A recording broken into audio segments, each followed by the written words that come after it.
Welcome to my channel. আজকের ভিডিওতে class 5-এর রায় Martin পরিণবিচিত্রার অঙ্কের সমাধানগুলো করব। সম্পূর্ণ সমাধান করে দেবো। আজকে 1 নম্বর মডেল পেপারটা সমাধান করব। প্রথমগুলো আছে, দেখো, শূন্যস্থান পূরণ করো। একটি নিরেট শঙ্কুর সমতল সংখ্যা 1টি ও বক্রতল সংখ্যা 1টি। 5 ও 7-এর সাধারণ গুণনীয়ক সংখ্যা 1টি। 3 ও 8-এর সবচেয়ে ছোট সাধারণ গুণিতক। এই 3 আর 8-এর লসাগু করতে হবে। কত? 24। 4 অঙ্কের বৃহত্তম সংখ্যা ও 3 অঙ্কের ক্ষুদ্রতম সংখ্যার অন্তর। 4 অঙ্কের বৃহত্তম সংখ্যা হচ্ছে 4টে 9 লিখবে, আর 3 অঙ্কের ক্ষুদ্রতম সংখ্যা হচ্ছে 1-এর পাশে 2টো শূন্য। অন্তর মানে বিয়োগ, তাহলে এখানে 9, এখানে 9, 1 আর 8-এ 9, এখানে 9, তাহলে অন্তর কত? 9899। দুটি সংখ্যার গসাগু 5, লসাগু 60, একটি সংখ্যা 15 হলে অন্যটি কত? তো এটা এইভাবে করবে যে অপর সংখ্যা সমান লসাগু গণিত গসাগু বাই মানে ভাজিত একটি সংখ্যা। তাহলে এখানে লসাগু দেওয়া আছে কত? 60, গসাগু কত? 5, আর একটি সংখ্যা দেওয়া আছে কত? 15। তাহলে 15 4-এ 60, 4 5-এ 20, তাহলে অপর সংখ্যা হলো 20। লসাগু গণিত গসাগু মানে সংখ্যা দুটির গুণফল। গুণফলকে একটা সংখ্যা দিয়ে ভাগ করলে অন্য সংখ্যাটা পাওয়া যাবে। এখানে লসাগু 60, গসাগু 5, আর একটা সংখ্যা 15।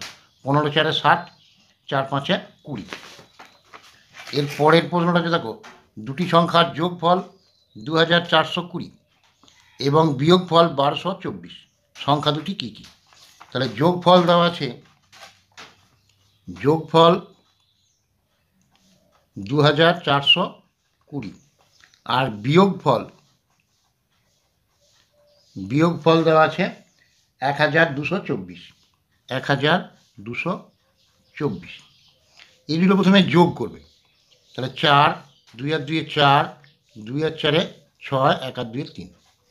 এবারে 2 দিয়ে যদি ভাগ করে দিই তাহলে বড় সংখ্যাটা বেরিয়ে যাবে।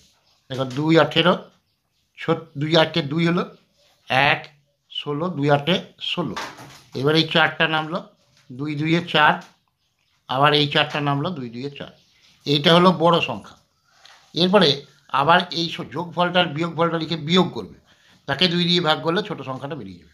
তাহলে এটা যোগফলটা আছে 2420, আর বিয়োগফলটা 1224। এই দুটো লিখবে, যেটা বিয়োগ করবে। 4 আর 6-এ 10 হচ্ছে 1, 1 আর 2-এ 3, আর 9-এ 12 হচ্ছে 1, 1 আর 2-এ 3, আর 1-এ 4, 1 আর 1-এ 2। এবার এটাকে 2 দিয়ে ভাগ করলে ছোটো সংখ্যাটা বেরিয়ে যাবে। 2 5-এ 10, বাকি থাকলো 1, 9, 2 9-এ 18, 1 6টা নামলো 2 8-এ 16। তাহলে এখানে হচ্ছে 598। তাহলে যোগফল দেওয়া ছিল 2420, আর বিয়োগফল দেওয়া ছিল 1224। এই দুটোকে প্রথমে যোগ করে নেবে। 4, এখানে 2 আর 2-এ 4, 2 আর 4-এ 6, 2 1-এ 3। একে 2 দিয়ে ভাগ করলে যেটা বেরোবে এটা হচ্ছে বড় সংখ্যা। আর এটা বিয়োগ করবে, বিয়োগ করে 2 দিয়ে ভাগ করলে যেটা বেরোবে সেটা হচ্ছে ছোট সংখ্যা। এর পরেরটা দেখো বলেছে 1 ও 10-এর মধ্যবর্তী যৌগিক সংখ্যাগুলির যোগফল নির্ণয় করো। তাহলে 1 আর 10-এর মধ্যে যৌগিক সংখ্যা কোনগুলো? 4 আছে, 6 আছে, 8 আছে, আর 9 আছে। এখানে দেখো বলেছিল 1 আর 10-এর মধ্যবর্তী, তার মানে 10-এর আগে পর্যন্ত 10টা নয়। তাহলে 1 থেকে 10-এর মধ্যে দেখো একটা মৌলিকও নয়, যৌগিকও নয়, 2টা মৌলিক, 3টা মৌলিক, 5 মৌলিক, 7 মৌলিক। তাহলে থাকলো যৌগিক সংখ্যা 4 6 8 9। এগুলো যোগ করতে বলেছিল, তাহলে যোগফল করব। তাহলে 4 আর 6 10, 10 আর 8 18, 18 আর 9 27।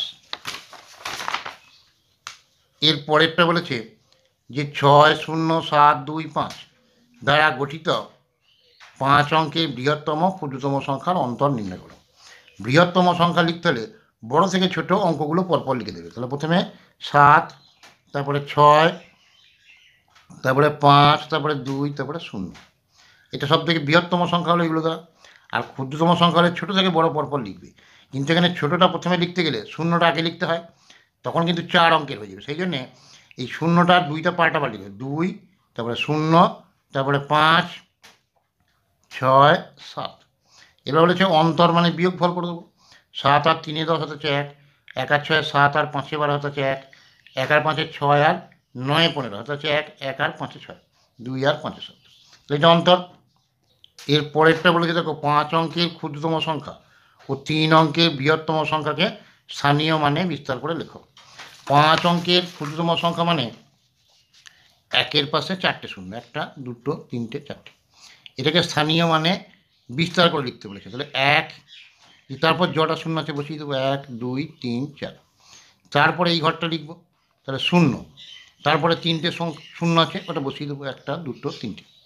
তারপরে এই শূন্যটা লিখবো, তার পাশে 2টো শূন্য ছিল, 2টো শূন্য লিখে দেবো।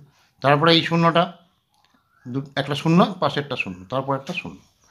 আর বলেছিল 3 অঙ্কের বৃহত্তম সংখ্যা হচ্ছে 999। তো এটা 9 লিখে তার পাশে 2টো অঙ্ক, 2টো শূন্য, তারপরে 9 লিখে তার পাশে একটা অঙ্ক, একটা শূন্য, তারপরে 9, স্থানীয় মানে বিস্তার করি। এরপরে বলেছে একটি ভাগ অঙ্কে ভাজক, ভাগফল, ভাগশেষ যথাক্রমে বলে দিয়েছে এগুলো। তাহলে ভাজ্য নির্ণয় করতে বলেছে। তাহলে ভাজ্য সমান কী জানি, ভাজ্য সমান ভাজক গণিত ভাগফল যুক্ত ভাগশেষ। এখানে ভাজক বলে দিয়েছিল 4258, ভাগফল বলে দিয়েছিল 34, আর ভাগশেষ বলে দিয়েছিল 12। তাহলে প্রথমেই 4258কে এখানে 34 দিয়ে গুণ করব, দেখো এই সংখ্যাটা বেরিয়েছে। এরপরে এর সঙ্গে ভাগশেষটা বলেছিল 12, এখানে 12 যোগ করে দেবো। তাহলে 2 আর 2 4, 7 আর 1 8, 7, এখানে 4, এখানে 4, এখানে 1। তাহলে এইটা হচ্ছে ভাজ্য। এর পরেরটা বলেছে দেখো, যে অতুলবাবু তার 6 মাসের আয় দিয়ে 7 মাসের খরচ চালান, মাসিক খরচ 12,270 টাকা হলে মাসিক আয় কত। এটা খরচ বলেছিল, দিয়ে প্রথমে 7 মাসের খরচ বার করব, তার মানে এই 12,270, একে প্রথমে 7 দিয়ে গুণ করব, তাহলে 7 মাসের খরচটা বেরিয়ে যাবে। 7 0 0, 7 7 49, 9, হাতে আছে 4, 7 2 14, 4 18, 8 হাতে আছে 1, 7 বলে 84, আর 85, 7 0 0, 7 7 49, 4, 7 2 14, 4 18, 8 হাতে 1, 7 বলে 84, 85। এটা 7 মাসের খরচ বেরোলো। এইটাই বলেছে 6 মাসের আয়, তাহলে 6 মাসের আয় এই টাকাটাই। এবার বলেছে মাসিক আয় কত, তাহলে 6 দিয়ে ভাগ করে দেবো। 6 1 6, 2 25, 6 4 24, 1 বাকি থাকলো। এবার 8টা নামলো, 6 3 18, এরপরে 9টা নামলো, 6 1 6, বাকি থাকলো 3, 0 নামলো, 6 5 30। তাহলে এখানে 14,315 টাকা। তাহলে তার মাসিক আয় হলো 14,315 টাকা। এর পরেরটা বলেছে দেখো, সর্বাধিক কতজনের মধ্যে 22টি লিচু ও 66টি কালো জাম সমান ভাগে ভাগ করা যাবে, প্রত্যেকে কটি করে কালো জাম পাবে। তাহলে যখন সর্বাধিক, সবচেয়ে বেশি এরকম কথাগুলো থাকবে না, তখন গসাউ করবে। তাহলে 66 আর 22-এর গসাউ করবো। তোমরা উৎপাদকের সাহায্যেও করতে পারো, ভাগ প্রক্রিয়াতেও করতে পারো। ভাগ প্রক্রিয়া করলে তাড়াতাড়ি হয়ে যাবে। তাহলে 22 3 66, তাহলে গসাগু কত হলো 22, তাহলে গসাগু সমান 22। তাহলে উত্তরটা কী হবে, সর্বাধিক 22 জনের মধ্যে ভাগ করা যাবে। এবার বলেছে কটি করে কালো জাম পাবে, বলেছিল কটি করে কালো জাম পাবে। কালো জাম তো 66টা ছিল, কতজনাকে ভাগ করে দিচ্ছি, 22 জনাকে। তাহলে এক একজনা কত করে পাবে না, 66কে 22 দিয়ে ভাগ করে দেবো, তাহলে 3টি। তাহলে প্রত্যেকে 3টি করে কালো জাম পাবে, এটা অ্যান্সার। তাহলে 22 জনের মধ্যে ভাগ করে দেওয়া যাবে, আর প্রত্যেকে 3টি করে কালো জাম পাবে। তাহলে আজকে 1 নম্বর মডেল পেপারটার সব সমাধান হয়ে গেল। তো বাকি কোনো অঙ্ক যদি তোমাদের আটকে থাকে আমাকে হোয়াটসঅ্যাপ নাম্বারে জানাতে পারো, আমি করে দেওয়ার যথাসাধ্য চেষ্টা করব। আগে দেখবে অনেক ভিডিও দেওয়া আছে, যদি না দেখে থাকো আমি ডেসক্রিপশন বক্সে লিঙ্ক দিয়ে দেবো, প্লে লিস্ট থেকে দেখে নিও।